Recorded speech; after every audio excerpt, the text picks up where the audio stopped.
Bom dia, good morning, buenos dias! Hoje falaremos do primeiro grande goleiro da história do Vasco. O primeiro goleiro negro campeão de futebol no Brasil. O primeiro goleiro negro da seleção brasileira. Um herói dentro e fora de campo. Uma figura marcante da história na luta contra o preconceito no Brasil. Pioneiro na transformação do esporte no mundo. O mundo é Vasco.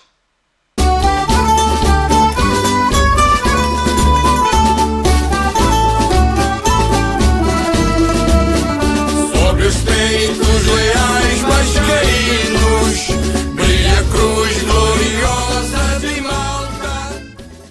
Em Nova Friburgo, região serrana do Rio de Janeiro, nascia no dia 12 de agosto de 1899, Nélson da Conceição.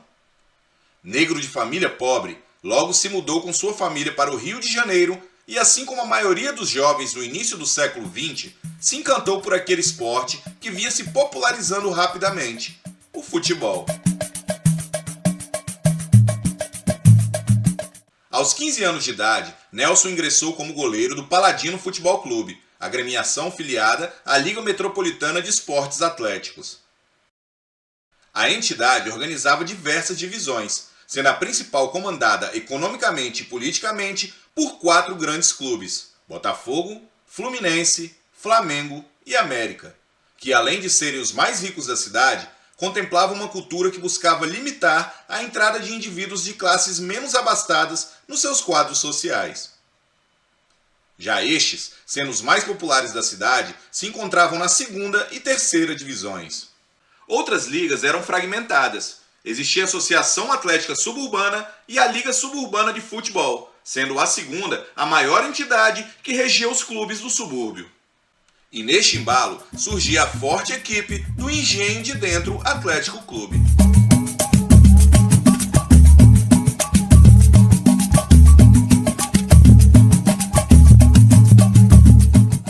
Em 1916, a equipe contratou Nélson. E essa transferência foi fundamental para a conquista do tricampeonato da Liga Suburbana em 1916, 1917 e 1918. A equipe do Engenho de Dentro se tornou temida nos subúrbios cariocas e o Vasco da Gama logo se movimentou para reforçar a sua equipe.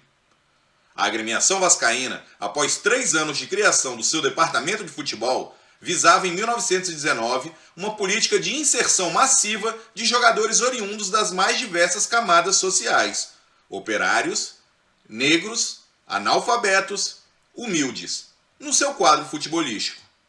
Naquela época, a população negra disputava o mercado de trabalho com brancos pobres e imigrantes, na sua maioria portugueses, com o recente fim do Brasil Império e a migração do regime escravocrata para o trabalho livre e assalariado.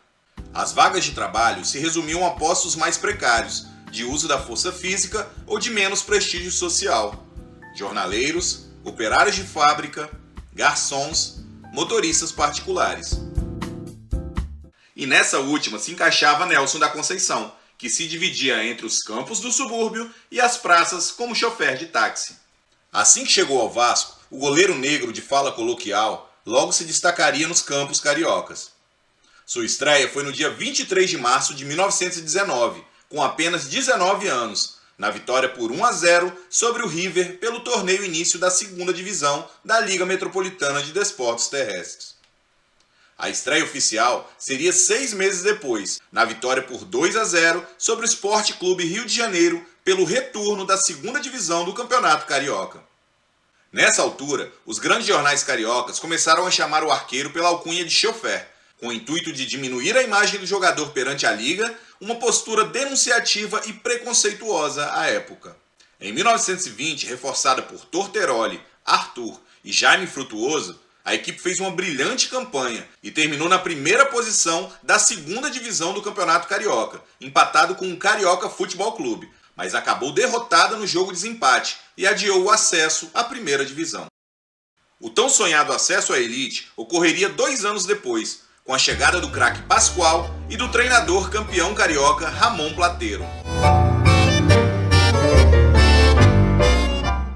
O Vasco foi campeão da 2ª divisão em 1922 e o chofer de praça do Engenho de Dentro ingressaria com a moral lá em cima para a disputa do Campeonato Carioca de 1923.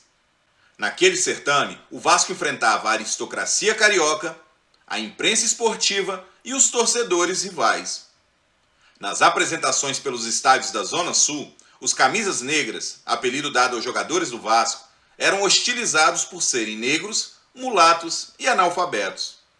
Nelson principalmente. Os torcedores atrás das balizas cuspiam e jogavam pedras no arqueiro, a fim de desestabilizá-lo. Mas a desenvoltura e habilidade de Nelson Chofer se sobressaíam e o Clube da Cruz de Malta sobrava no campeonato.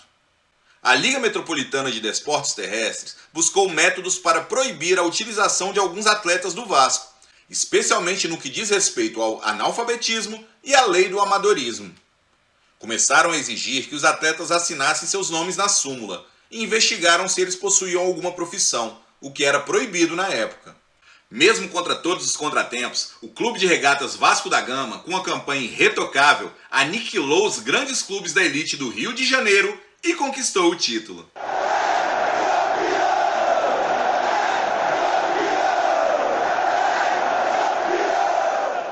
No dia 12 de agosto de 1923, dia em que Nelson completava 24 anos de idade, o Vasco derrotou por 3-2 o São Cristóvão e se consagrou campeão carioca de futebol.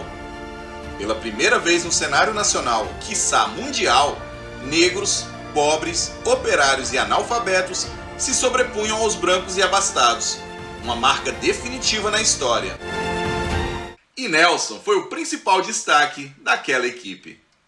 No mesmo ano, foi convocado para a seleção carioca, onde estreou numa vitória por 4-1 sobre a seleção fluminense, e posteriormente convocado para a seleção brasileira, juntamente com Pascoal e Torteroli, para a disputa do Sul-Americano de 1923, no Uruguai. Foi o primeiro negro a vestir a camisa de goleiro do selecionado brasileiro, e eles três foram os primeiros vascaínos convocados para a seleção em todos os tempos. A campanha no Uruguai foi pífia, mas Nelson foi extremamente elogiado. Os jornais exaltaram o goleiro, atribuindo a Nelson as melhores defesas do torneio. Após a conquista do Vasco no Campeonato Carioca de 1923, aconteceu uma revolta dos demais clubes da elite carioca. Botafogo, Fluminense, Flamengo e América exigiram uma reforma moralizadora que impossibilitasse a prática do futebol a jogadores de baixo nível social ou intelectual.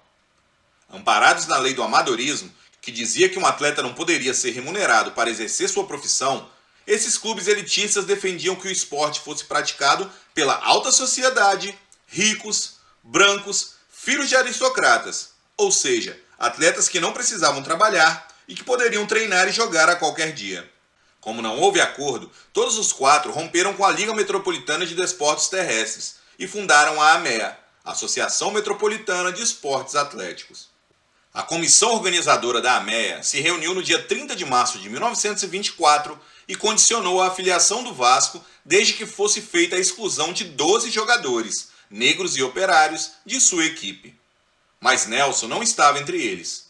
Certamente porque já se destacava nos gramados da capital federal e tinha status de jogador de seleção brasileira. Através de um ofício que ficou conhecido como a Resposta Histórica, o Vasco da Gama manteve seus jogadores e desistiu de se filiar à AMEA, permanecendo na Liga Metropolitana de Desportos Terrestres e conquistando o bicampeonato carioca em 1924.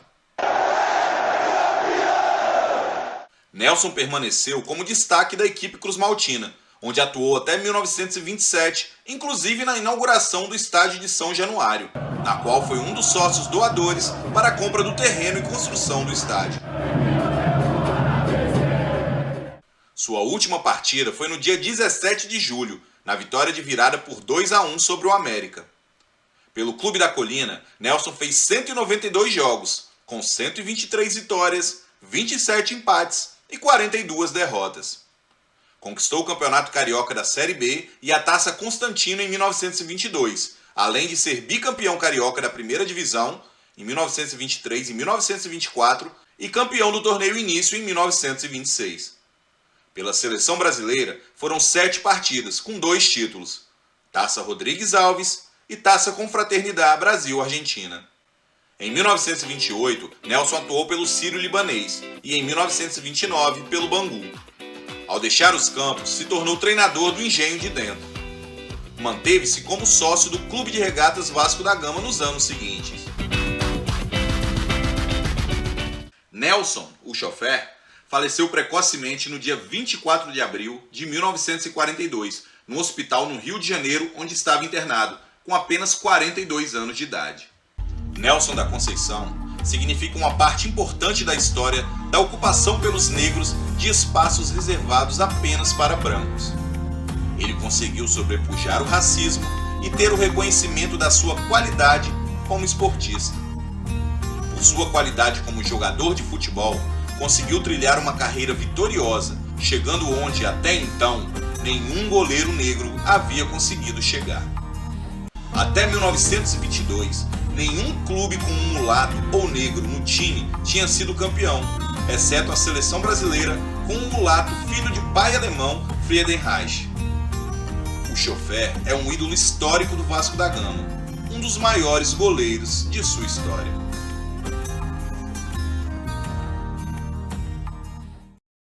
Alô, você que está curtindo o conteúdo, não deixe de se inscrever no canal, deixar aquele like e recomendar para os seus amigos vascaínos. Ao Vasco tudo! Ohayô, buongiorno, bonjour!